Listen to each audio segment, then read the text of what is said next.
Sumainyo ang Panginoon, at sumaiyo rin. ang pagpapahayag ng mabuting balita ng Panginoon ayon kay San Mateo. Papuri sa iyo, Panginoon.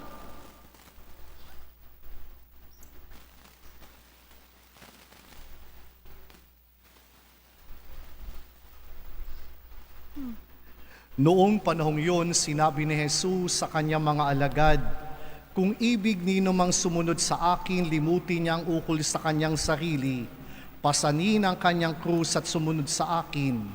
Ang naghahangad na magligtas ng kanyang buhay ay siyang mawawalan nito. Ngunit ang mag-alay ng kanyang buhay alang-alang sa akin ay siyang magkakamit noon. Anong mapapala ng isang tao, makamtan man niya ang buong daigdig, kung ang katumbas naman ito'y ang kanyang buhay? Ano ang maibabayad ng tao para maibalik ang kanyang buhay? Sapagkat darating ang anak ng tao na taglay ang dakilang kapangyarihan ng kanyang ama at kasama ang kanyang mga anghel. Sa panahong iyo'y gagantihan niya ang bawat tao ayon sa kanyang ginawa. Sinasabi ko sa inyo, may ilan sa inyo rito na hindi mamamatay hanggat di nila nakikita ang anak ng tao na pumaparito bilang hari." Ang mabuting balita ng Panginoon. Pinupuri ka namin, Panginoong Heso Kristo. Sa ating patuloy na pagninilay ng buhay na sambayanan, sa mga pagbasang ating narinig, nais ko kayong anyayahan na ang katangian ng buhay na sambayanan ay hindi nakakaligta at nakalilimot na tayo'y manlalakbay lang sa daigdig na ito. May sinasabi po, ang buhay ay isang paglalakbay, hindi isang destinasyon. Subalit bilang mga Kristiyano, mas malalim pang pakahulugan tayo rito. Tayo ay mga peregrino. Ang peregrino ay may malinaw na patunguhan. At alam niyang ang mundong ito ay hindi kanyang permanenteng tahanan, kundi dumadaan lamang patungo sa kaharian ng Diyos. At ito ang katangian ng ating mahal na patron. Siya ay peregrino at lubha siyang namangha sa buhay ni San Francisco, lalo tigit sa buhay karukhaan. Kaya nga sa kanyang paglalakbay, nais niyang sundan at makadaumpalad si San Francisco ng Assisi. Kaya ang paglalakbay niya patungo roon upang higit na dalisayit pat pabusilakin ang kanyang paghahangad na makasunod sa kaharian ng Diyos at masunod ang kalooban ng Diyos. Sa Ebanghelyong ating narinig, sinasabi, ang sino mang nagnanais sumunod sa akin ay tumalikod sa kanyang sarili, pasanin ang kanyang krus at sumunod sa akin. Hindi sinabi ni Jesus, humanga kayo sa akin o kaya'y kilnalin mo ako. Ang sinasabi niya, sumunod ka sa akin. Ibig sabihin, ang pagiging Kristiyano ay hindi lamang tungkol sa pagdarasal, pagsisimba. Ito'y araw-araw na paglalakad kasama ni Jesus. Kaya ang unang katangian ng peregrino ay may sinusundang gabay. Sa mundong natin ngayon na napakaraming mga bagay na nais manguna sa ating buhay, pera, tagumpay, kasikatan, kapangyarihan, maging kaginhawahan. Magandang tanungin natin ang ating sarili bilang buhay na sambayanan at mga peregrino. Sa daigdig na ito, sino ba ang tunay nating sinusundan? Si Kristo pa rin ba? O ang sarili nating kagustuhan? At napakagandang tanong ito lagi marahil sapagkat San Roque malinaw sa kanya. Si Kristo ang kanyang sinusundan at hindi yung sariling kalayawan at kagustuhan. sapagkat ang gusto niya, masundan San Francisco na nasa Roma. Pero nang dumating ang salot at marami siyang nakitang may karamdaman, ang mukha ni Jesus ang kanyang namalas sa mga taong nangangailangan. Nangangahulugan, hindi yung kanyang gusto, hindi yung kanyang ambisyon, kundi si Kristo ang sinusundan niya sa kanyang paglalakbay. At yun ang katangian ng isang peregrino. Tukoy niya sino ang pumapatnubay sa kanyang landas at bawat hakbang na ginagawa sa araw-araw. Ang peregrino rin ay naglalakbay ng may magaang dala. Kapag tayo naglalakbay ng malayo, kumisan mga bagaheng napakabibigat. Kaya naman nahihirapan tayo at nagiging mabagal ang paglalakbay. Ganon din sa ating buhay. Marahil, ang pinakamabigat nating dalahin ay hindi naman yung mga maleta at kumisay puno pa nga ng pera, kundi ang mabibigat na dalahin na dinadala natin ay yung nasa ating loob. Galit na hindi mapagpatawad, inggit, kapalaluan, labis na pagkaakit at pagkahilig sa kayamanan, o maging takot at pangambang magtiwala sa Diyos. Sabi ni Jesus sa Ebanghelyo, talikdan ang sarili. Hindi nangangahulugang kamunghian ng sarili, kundi palayain ang ating puso sa anumang humahadlang sa atin para maging malayang sumunod sa ating Panginoon. At ito ang ipinakita ni San Roque bilang peregrino. Wala siyang bitbiting mabibigat. Malaya siya na tumalima at magpaubaya sa nais ng Diyos sa kanyang buhay.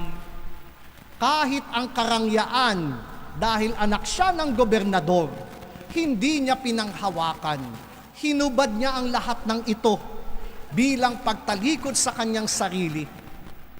And out of his freedom, he freely respond to the invitation of God.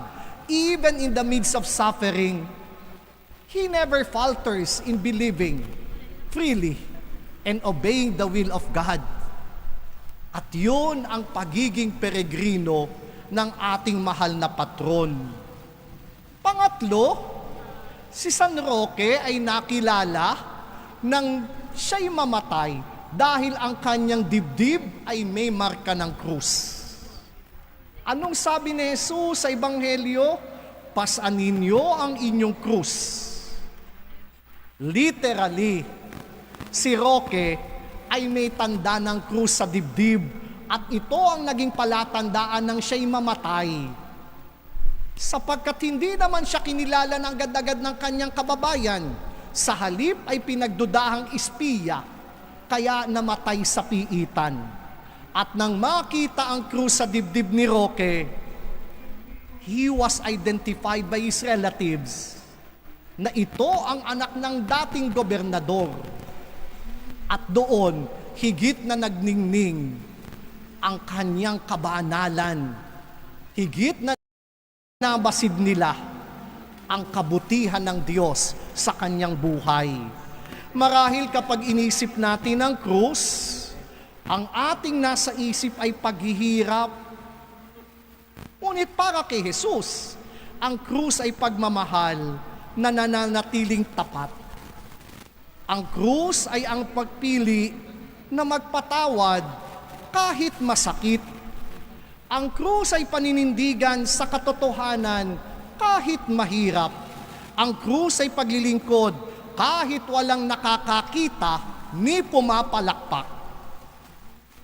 Yun ang katangian ni Roque. Bilang mga peregrino, hindi maiiwasan na kumisay parang napakabagal at napakatarik ng ating dinaraanan. Ngunit tandaan natin, ang krus na ito'y hindi dulo ng paglalakbay. Ang krus ang daan patungo sa muling pagkabuhay. Huwag lang ho nating isipin ang hirap ng krus na binabata natin sa pagsunod kay Kristo. Ito po ang ating tulay para sa kaluwalhatian. Ito po ang pamamaraan para makamit natin ang panghabang buhay na kaligayahan na makasama ang Diyos sa araw-araw. Ano ang mga inaanyayahan tayo sa ikatlong araw na ito ng ating pamimintuho? Ano ang bumabagabag sa atin para hayaang si Jesus ang maging gabay sa ating buhay?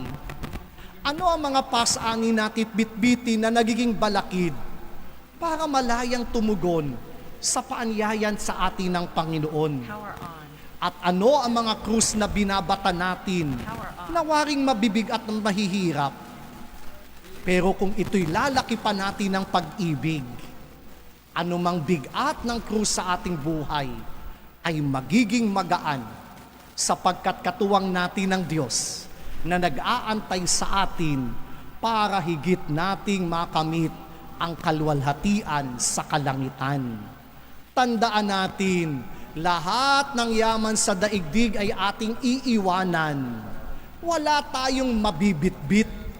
Bilang mga peregrino, sana'y tumatanim sa puso natin isip ito. We are just pilgrims. We will not bring anything with us. Even the material things that we accumulate in this world, we will leave it behind. Pero ano ang madadala natin? Ang mga marka ng kabutihan, ng ating pagmamalasakit sa ating kapwa, ang pag-ibig na kung saan tayo'y nasaktan at nasugatan para magpatawad at umunawa at magamit ang material na bagay para sa pagkakawang gawa. Tanging yun ang yaman ng isang peregrino upang marating natin maging tulay ang mga krus ng buhay patungo sa kaluwalhatian sa kalangitan. Pinapaalalahanan tayo ni Roque, ang ating mahal na patron. We are just pilgrims. It is not our real home. God is waiting for us. So better follow the ways of Christ if we wanted to find our real home, ang tunay nating tahanan. Gamitin natin ang lahat ng kayamanan, posisyon at impluensya sa daigdig na ito upang ang kaluwalhatian ng langit ay tunay nating makamit. Patuloy tayong maglakbay bilang mga peregrino sa ating daigdig. Nawala ho yung listahan ng mga nanguna sa ating nobenaryo ngayon. So maraming salamat to sambayanan ng San Jose na narito at ang mga religious organization na nakatakdang maging sponsor sa araw na ito. Maraming salamat po sa inyo. Muli pinapaalalahanan tayo, tayong lahat ay peregrino lang sa mundo. It is not our real home. At sabi nga sa Ebanghelyo, anong mapapala ng tao kung makamit niya ang buong mundo at mawawala naman ang kanyang buhay? Hindi maibabalik ang buhay kapag nakamit natin ang kamunduhan. Tanging ang Diyos, ang tunay nating kayamanan na magtatawid sa atin tungo sa kalangitan. Nawa bilang mga peregrino, ang isipin natin wag ano ang makakamit natin na ipinagbibigay ng mundo. Yun daw ang katangian ng turista. What will I get as a souvenir? But we are not tourists. We are pilgrims. At bilang peregrino, paano tayo dinadalisay at tinuhubog ni Kristo sa karanasan sa araw-araw upang maging kalugod-lugod sa makalangit na buhay. Hindi tayo mga turista ng mundo. Tayo'y mga peregrino. Sumainyo ang Panginoon At sumaiyo rin. at pagpalain kayo ng dakilang Diyos Ama, Anak at Espiritu Santo. Amen. Naihandog na natin ang hapag ng Eucharistia. Humayo kayo't ang Diyos at kapwa'y mahalin at paglingkuran. Salamat sa Diyos.